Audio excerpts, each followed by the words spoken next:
Je m'appelle Émeric, je suis doctorant contractuel à l'université de Tours, en histoire de l'art. Je travaille sur les graffitis anciens, plus particulièrement, et j'ai cette année 25 ans.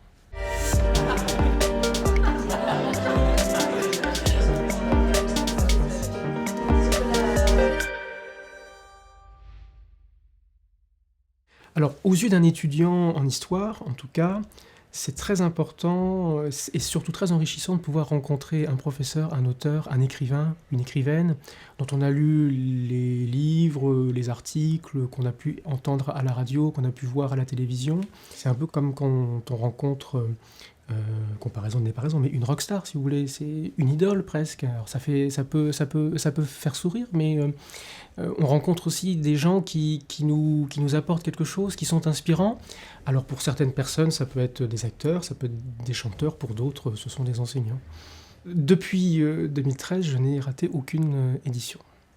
J'espère que faire de l'histoire, c'est pas seulement une cervelle posée sur une pile de bouquins avec plein de poussière. En tout cas, je ne pense pas que ce soit ça, l'histoire. D'autres ont peut-être des avis différents.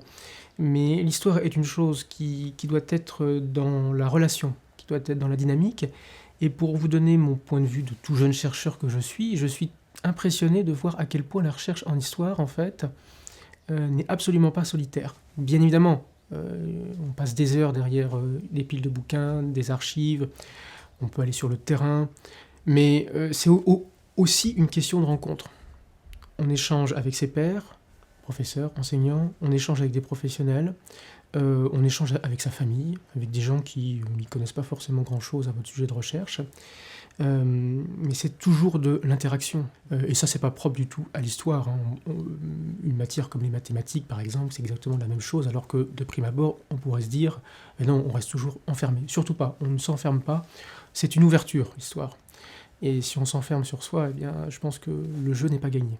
Et j'essaye, dans mes recherches, dans les rapports que j'ai avec mes premiers étudiants, de transmettre aussi cette passion. Donc c'est un ensemble de choses, mais l'histoire fait partie littéralement de mon quotidien.